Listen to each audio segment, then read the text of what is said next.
एक गांव में गौतम बुद्ध का बहुत बड़ा आश्रम था। वहां पर एक प्रसिद्ध बौद्ध गुरु रहते थे। वहां पर उनका एक शिष्य बहुत बोलता था। वह हर समय इधर उधर की बातें करता रहता था। वह जब दान लेने के लिए जाता तो हर घर से एक नई कहानी लेकर आता और आश्रम के दूसरे शिष्यों को सुनाता था। एक शिष्य से दूसरे शिष्य की बुराई करता, चुगली करता और दूसरों के सामने अच्छा बनने का प्रयास करता। खुद के मुंह से ही खुद की तारीफ करता रहता था और हमेशा ही खुद को गुरु के सामने सबसे बुद्धिमान और उत्तम साबित करने का प्रयास करता। वह खुद को सभी शिष्यों से अलग और श्रेष्ठ मानता था। उसका कहना था कि मैं एक अमीर घर का बालक हूँ। अगर मैं चाहता तो एक आरामदायक और सुविधाओं से भरा जीवन जी सकता था, लेकिन मैं वह सब छोड़कर यहाँ आ गया क्योंकि मुझे सत्य की खोज करनी है, खुद को जानना है, जीवन को जानना है। इसलिए मेरा त्याग तुम सबसे बड़ा है। एक दिन गुरु ने आश्रम के सभी शिष्यों को बुलाकर कहा, आप सभी को अगले 1 महीने के लिए कोई ना कोई संकल्प लेना है। इससे आपकी संकल्प शक्ति मजबूत होगी और आप में आत्मशक्ति का संचार होगा। आप सभी अपने सामर्थ्य के अनुसार कोई भी संकल्प ले सकते हैं और यदि 1 महीने से पूर्व आप में से जिस जिस का भी संकल्प टूटा वह अपनी पुरानी दिनचर्या में वापस आ जाएंगे। सभी शिष्यों ने अपनी शक्ति के अनुसार छोटे बड़े संकल्प लिए और गुरु को अपने अपने संकल्प के बारे में बताकर वहां से चले गए। लेकिन वह शिष्य जो खुद को सबसे अलग और बड़ा दिखाना चाहता था, वह सीधे गुरु की कुटिया में पहुंच गया और बोला, मैं कोई छोटा मोटा संकल्प नहीं लेना चाहता, बल्कि खुद की ही जैसे एक बड़ा और महान संकल्प लेना चाहता हूँ। कृपया आप ही बताएं, क्या संकल्प लेना चाहिए।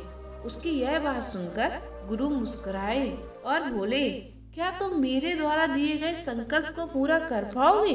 क्या तुम्हारे लिए उसे पूरा करना संभव होगा? शायद नहीं, वह तुम्हारे लिए संभव नहीं है। तुम उसे पूरा नहीं कर पाओगे। मैंने कहा, नहीं गुरुदेव, आप जो भी संकल्प मुझे देंगे मैं जरूर उसे पूरा करूंगा। गुरु ने कहा, ठीक है, तो तुम अगले 1 महीने तक चुप रहोगे, मुंह से एक शब्द भी नहीं निकालोगे। यही तुम्हारा संकल्प है। शिष्य ने कहा, गुरुदेव, बस कोई संकल्प है? यह तो बहुत ही आसान है। 1 महीने तक चुप ही तो रहना है। आप कोई बड़ा संकल्प दीजिए जो मेरी योग्यता के लायक हो, जिसे पूरा करने में मुझे समस्या हो। गुरु ने कहा, पहले तुम इस संकल्प को पूरा करके दिखाओ। शिष्य ने गुरु की बात मान ली और वह उसी समय चुप हो गया, पलटकर कुटिया से बाहर चला गया। उसे चुप रहना बहुत आसान लग रहा था। उसने एक दिन तो जैसे तैसे चुप रहकर काट लिया, लेकिन दूसरे दिन उसके मन में बोलने का बोझ बढ़ने लगा। तीसरे दिन उसे भारीपन महसूस होने लगा और चौथे दिन उसके अंदर एक अजीब सी बेचैनी होने लगी। लेकिन आसपास आश्रम के सभी शिष्य एक दूसरे से बातें कर रहे थे। वह भी अपना पक्ष उनके सामने रखना चाहता था, उनकी बोलती बंद कर देना चाहता था, लेकिन उसका संकल्प उसके आड़े आ रहा था। इसलिए वह पूरे दिन सिर्फ मुंह और आंखें बनाता रहा। इसी तरीके से कुछ दिन और बीते। वह शिष्य बीमार पड़ गया। उसका सर फटा जा रहा था। उसका खाने पीने तक का मन नहीं कर रहा था। वह सिर्फ बोलना चाहता था। वह गुरु के पास गया और गुरु मुस्कुराए, बोले, संकल्प तो तोड़ने के लिए ही होते हैं, लेकिन जो संकल्प को पूरा कर लेता है वह अपनी आंतरिक शक्ति को बढ़ाता है, और जो अपनी आंतरिक शक्ति को बढ़ा लेता है वह समाज में जागृति की राह पर आगे बढ़ जाता है। संकल्प का लेना भी तुम्हारे हाथ में था और इसे तोड़ना भी तुम्हारे ही हाथ में है। तुम्हारे बहुत से भाई अपने संकल्प को तोड़कर अपनी पुरानी दिनचर्या में वापस आ चुके हैं। अगर तुमसे नहीं हो रहा तो तुम भी संकल्प तोड़कर अपनी पुरानी दिनचर्या में वापस आ सकते हो। लेकिन याद रहे, अगर आज तुम इतने छोटे से संकल्प को नहीं संभाल पा रहे तो तुम अपनी बाकी की पूरी जिंदगी को कैसे संभालोगे? बाकी फैसला पूरी तरह से तुम्हारे हाथों में है। गुरु की यह बात उसके दिल में चोट कर गई। वह बिना कुछ बोले वहां से चला गया, खुद को अपनी कुटिया में बंद कर लिया वह केवल अपने जरूरी कामों के लिए बाहर निकलता और सारा समय कुटिया के अंदर बैठा रहता। 15 दिन बीत चुके थे। आश्रम के लगभग सभी शिष्यों का संकल्प अब तक टूट चुका था, लेकिन उसका संकल्प अभी भी जारी था। संकल्प लेने के बाद अब तक उसने एक भी शब्द नहीं बोला था। सारा आश्रम हैरान था कि इतना बोलने वाला इंसान कैसे चुप हो गया। 15 दिन बीते, वह दोबारा अपने गुरु के पास आया और लिखकर बताया, गुरुदेव, मैं बाहर से तो चुप हूँ, लेकिन मेरे भीतर बहुत सारी आवाजें हैं। वह बहुत चीख पुकार शिकायतें हैं। मैं अंदर से ही अंदर बात करता रहता हूँ। मेरा मन तरह तरह के प्रश्न पूछता रहता है। मैं बाहर से जितना मौन हूँ, भीतर से उतना ही शोर शराबे से भरा हूँ। क्या इस तरह मेरा संकल्प अभी भी जारी है? गुरु ने कहा, हाँ, तुम्हारा संकल्प अभी भी जारी है, लेकिन जब तक लोगों की यह आवाजें तुम्हारे कानों में पड़ती रहेंगी, तुम्हारा मन बोलता रहेगा, क्योंकि इसे तो आदत है बोलने की। तुम भले ही बाहर से चुप हो जाओ, लेकिन तुम अंदर ही अंदर बोलते रहोगे। तुम्हें इन बातों से, इन आवाजों से दूर जाना पड़ेगा। शिष्य गुरु को प्रणाम कर और सुबह होते ही अपनी कुटिया छोड़कर जंगल की तरफ चला जाता है। कई दिन बीत जाते हैं, संकल्प का समय भी पूरा हो जाता है, लेकिन शिष्य लौटकर नहीं आता। आश्रम के सभी को डर था, कहीं जंगली जानवर ने उसे खा तो नहीं लिया। इस बीच उसे ढूंढने की भी कोशिश की गई, लेकिन वह कहीं नहीं मिला। सभी गुरु भाइयों ने मान लिया जंगली जानवरों ने उसे अपना शिकार बना लिया, लेकिन गुरु को ऐसा नहीं लगता था। एक दिन आश्रम का एक अन्य शिष्य गुरु के पास आया और बोला, गुरुदेव, हमारे उस अधिक बोलने वाले भाई के साथ क्या हुआ होगा? क्या जानवर ने उसे मार दिया होगा? गुरु ने कहा, हो सकता है कि जानवरों ने उसे अपना शिकार बना लिया हो, लेकिन उसके ना लौटने की एक दूसरी वजह भी हो सकती है। शायद उसे वह मिल गया जिसके लिए वह गया था। फिर शिष्य ने पूछा, गुरुदेव, क्या ज्यादा बोलना इतना हानिकारक होता है? गुरु ने कहा, इंसान के जीवन में बहुत सारे दुखों में से एक दुख यह भी है कि वह कभी चुप नहीं रह सकता, हमेशा कुछ ना कुछ बोलता ही रहता है। सिर्फ हमारे बोलने के कारण हमारे आधे से ज्यादा दुख पैदा होते हैं। परिवार के अधिकतर झगड़ों की वजह हमारा बेमतलब बोलना ही होता है। हम में से कोई भी चुप नहीं रहना चाहता, हम बस सामने वाले को सुना देना चाहते हैं। जो भी हमारे मन में है सब निकालकर उसके मन में बैठा देना चाहते हैं, उसे समझा देना चाहते हैं, देख तू गलत है, मैं सही। इस तरीके सब एक दूसरे की सड़ी गली बातों को ग्रहण कर रहे हैं।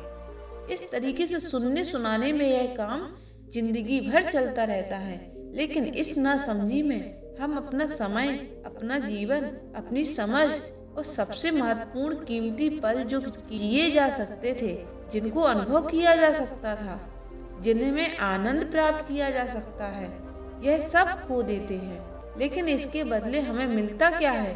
कुछ नहीं, सब व्यर्थ और बर्बाद हो जाता है। इस पागलपन में हमने क्या खो दिया, इसका एहसास केवल कुछ ही लोगों को हो पाता है। बाकी लोग जैसे उन्हें अपने आने का पता ही नहीं, वैसे ही उन्हें अपने जाने का भी पता नहीं चलता। शिष्य ने कहा, तो फिर इसका समाधान क्या है? गुरु ने कहा, पूरी जागरूकता के साथ अपने विचारों को देखना, यही एकमात्र तरीका है। सारी मानसिक समस्याओं का वर्तमान में रहकर चिंतन करना, पूरी जागरूकता के साथ अपना काम करना जिंदगी में चमत्कारिक बदलाव ला देता है।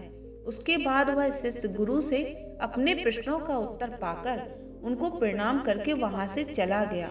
उस शिष्य को आश्रम छोड़कर गए हुए 3 महीने का समय बीत चुका था, लेकिन उसकी कोई खबर नहीं थी। अब तक तो सभी गुरु भाइयों ने भी उसके वापस लौटने की उम्मीद ही छोड़ दी थी, लेकिन एक दिन वह आश्रम वापस लौटा। उसे देखकर सभी ने आश्चर्य और खुशी का ठिकाना ना रहा। लेकिन अब वह नहीं था जो यहाँ से गया था, वह कुछ और ही बनकर वापस आया। उसके अंदर एक गजब का बदलाव महसूस किया जा सकता था। उसके चेहरे पर एक गजब का ठहराव, आंखों में बड़ी शांति। आश्रम में आते ही सभी गुरु भाइयों ने उसके चारों तरफ से घेर लिया, बातें करने लग गए। वह भी अपने गुरु भाइयों से बातें करने लगा। उससे बात करने वाले सभी ने यह अनुभव किया कि अब वह पहले जैसा उतावला नहीं है, बातूनी नहीं रह गया। उसके मुंह से एक शब्द भी बहुत ही सुलझे हुए मधुरता के साथ निकल रहे थे। थोड़ी देर तक गुरु भाइयों से बात करने के बाद वह सीधा गुरु की तरफ चला गया। उसने गुरु के चरण छुए और गुरुदेव से कहा, मैं अब भी मौन हूँ, क्या अब भी मेरा संकल्प जारी है? गुरु ने कुछ देर तक शिष्य की आंखों में बड़े ध्यान से देखा और कहा, हाँ, तुम अभी भी मौन हो, तुम्हारे मुंह से एक भी शब्द नहीं निकल रहा, तुम्हारा संकल्प अभी भी जारी है। शिष्य ने कहा, गुरुदेव, जब मैं आश्रम से गया तो मुंह तो चुप था, लेकिन मेरे अंदर बहुत सी आवाजें थी, मन में बहुत सारे प्रश्न वह बंद नहीं हो रहे थे। मैं जंगल में चला गया इस उम्मीद से कि मुझे शांति मिलेगी, मेरे मन की बकबक बंद हो जाएगी, लेकिन मैं जितना एकांत में जाता गया मेरे अंदर की आवाज उतनी ही तेज होती गई। मेरे भीतर की पुरानी से पुरानी आवाज मुझे सुनाई देने लगी। तब जाकर मैंने महसूस किया कि मैं कितना गलत कर रहा था। जब मैं अपने परिवार वालों, दोस्तों और गुरु भाइयों को बुरा भला कहता तो उस समय मुझे लगता था कि मैं सही कर रहा हूँ। जब मैं गुरु भाइयों की एक दूसरे से चुगली करता था, उनका मजाक बनाता, तब भी मुझे यही लगता कि मैं उनसे बेहतर हूँ, मैं सही कर रहा हूँ। लेकिन उस दिन मैंने पहली बार महसूस किया कि मैं कितना गलत बोलता था। काफी दिनों तक ये आवाजें, ये शिकायतें मेरे अंदर चलती रही, लेकिन धीरे धीरे करके एक दिन ये सारी आवाजें मेरे अंदर से समाप्त हो गईं। मैं अभी भी भीतर से मौन हो गया। उस जंगल में बाहर से कोई बोलने वाला नहीं है, भीतर कोई आवाज बची ही नहीं थी। मैं उस दिन पहली बार मौन होने का अर्थ समझा। मेरे चारों तरफ बहुत शांति थी। हालांकि अभी कुछ आवाजें आ रही हैं जो पहले भी आती थी, लेकिन मैं उन्हें सुन नहीं पाता था। अब वह सभी आवाजें मुझे स्पष्ट रूप से सुनाई देने रही थी। हवा के चलने की आवाज, चिड़ियों के चहकने की आवाज, पानी के बहने की आवाज, ये सभी आवाजें मैंने पहली बार होश पूर्वक सुनी। अपने चारों तरफ इतनी शांति मैंने पहले कभी महसूस नहीं की थी।